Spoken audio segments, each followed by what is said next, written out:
Chapter 7. Old Friendships. The train glided noiselessly over the tracks in the late morning sun.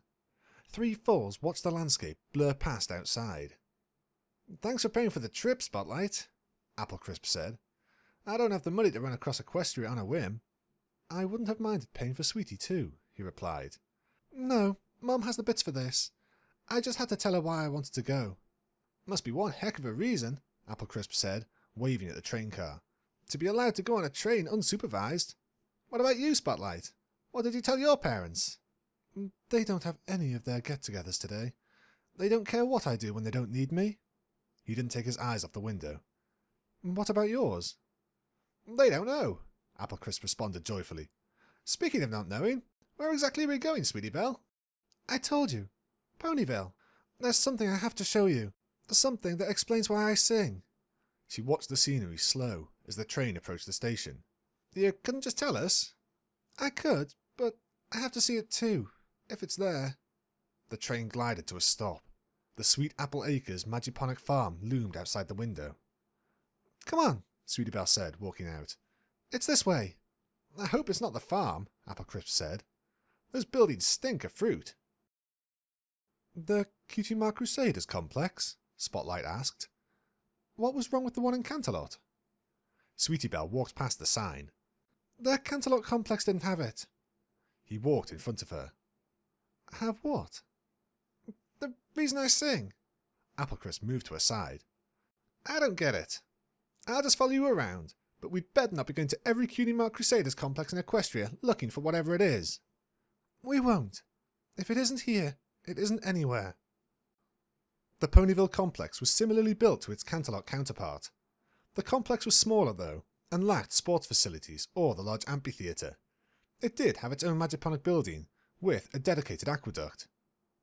Sweetie Belle led the other two around, weaving a convoluted path among the buildings. "Come on, Apple Bloom," she said quietly.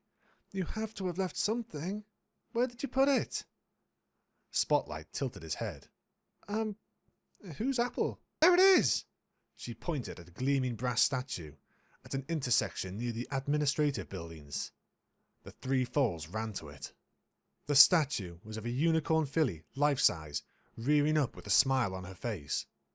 Spotlight looked from the statue to Sweetie Belle. "She looks just like you." "She is me. Look at the inscription." She read the text embossed on the base. "In memory of Sweetie Belle. Lost to us, but not forever. May you have a long, healthy and happy life, wherever you are. Cutie Mark Crusaders for life. Apple Bloom, Scootaloo, Sweetie Belle." "But," Spotlight said, still comparing the brass Sweetie Belle to the flesh and blood one, "how can this be you? This looks like some kind of memorial." "So you're dead?" Applecrisp asked. "No," Sweetie Belle answered.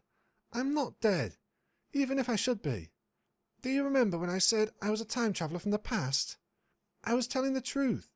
My heart was failing, and the doctors said it was incurable.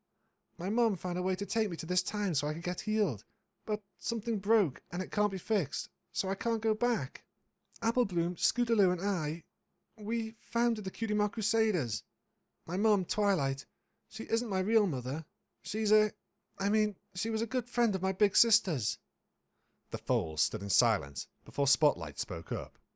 "You know," he said, "when my parents take me to their little gatherings, I hear the rich ponies talk about her. I heard that she just appeared out of nowhere one day, and the princess made a high magician on the spot. If they knew each other from the past, yeah, I could see her being from the past. And with that statue, I could see you going with her." Applecrisp looked at the memorial. "So, you showed us this so we'd believe you? All right, if you and Spotlight both say so, I can buy it. So, you sing because you're from the past, huh?" Sweetie Belle touched the statue's hoof with her own. "It's more than that. When I was in the hospital back then, I felt so weak. I could barely lift my head. I was going to die. I was going to die, and there was nothing I could do about it. The only thing I could do was lay there and wait. I had to wait to die. I've never been so scared in my whole life. That's why I joined the troupe and decided to sing for the shows.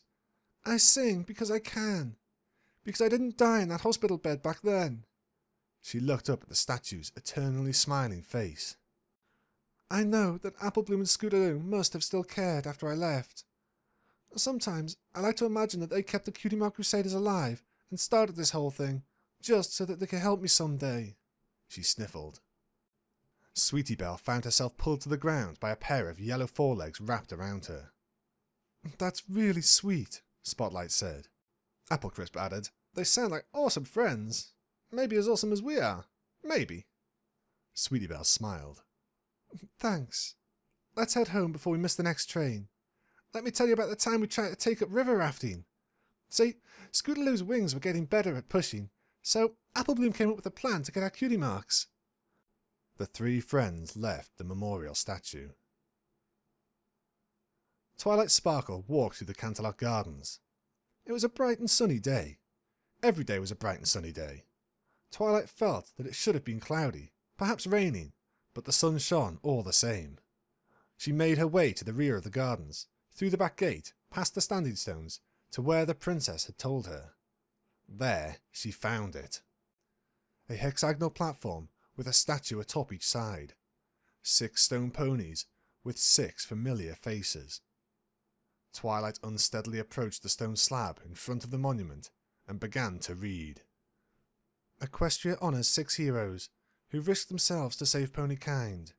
Here lie the bearers of the elements of harmony who have found peace at last. Twilight shakily approached the monument, looking up at her friends' faces. I'm sorry I didn't visit you all earlier, she told them. I was planning on seeing you again, but, you know, not like this. She walked to the nearest side of the memorial. Here lies Applejack, bearer of the element of honesty. Good hard work is always its own reward. Rest in peace. She looked up at Applejack's smiling face. Oh, Applejack, you were going to show me your new North Field, weren't you? You sounded so proud of it.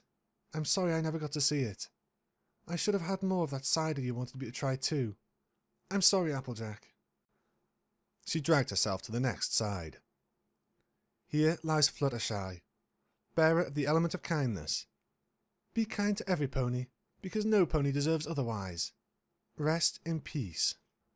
Fluttershy, you had a new arrival of otter babies. I was looking forward to seeing them. And your bird choir, you had a new song you were teaching them. I'm sure you finished it at some point. I'd give anything to hear it, Fluttershy. I'm sure it was beautiful. Legs shaking, she walked to the next. Here lies Pinkie Pie, bearer of the element of laughter. Don't cry when you read this. I want you to laugh instead. Rest in peace. Twilight couldn't help but chuckle weakly. You knew just what to put, didn't you, Pinkie Pie? You must have been yourself to the very end. She sniffed, trying her best to follow the epitaph's instructions. You were going to throw me that big party when I got back, weren't you? I'm sorry I disappointed you, Pinkie. Here lies Rarity, bearer of the element of generosity. No gift is greater than seeing other ponies happy. Rest in peace. I did it, Rarity. I saved Sweetie Belle. She's alive and she's happy. She even made some new friends. Oh, she got a cutie mark too. Sweetie Belle's going to be a great singer.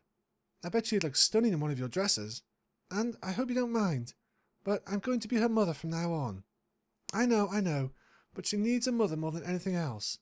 Your sister is in good hooves, Rarity. I promise. Here lies Rainbow Dash, bearer of the element of loyalty. Never abandon your friends.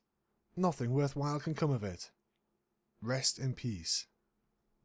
Twilight exhaled. How did you take it, Rainbow? Did you wait patiently by where the apparatus was for me? Did you zoom all over Equestria in the hopes that I'd simply come back in the wrong place?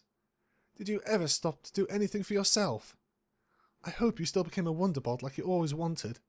And I'm sure you showed them the best flying Equestria's ever seen. Twilight walked to the final epitaph. Here lies Twilight Sparkle, bearer of the element of magic.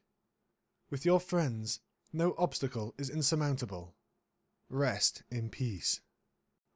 Sounds like something I'd say, Twilight said. Of course, there has to be 6. It has to be complete and organised. Just like how Twilight would have wanted it, right? She looked up at the statue's face. Her own face. If I have a grave here, but nobody knows who I am, then how long has it been since any pony has been here? Who was the last pony to see you girls? Your children? Your grandchildren? But after them, we've been forgotten, haven't we? No pony even remembers us. No pony knows what we did. It doesn't even matter if we're forgotten. Being remembered by you is enough. But I just want to see you all, to hear you all one more time. Just one more time. Twilight lay down on her own grave. I miss you all so much. I tried so hard. I did everything I could. I'm so sorry. In a forgotten corner of the cemetery, where few ponies ever visited, a unicorn cried.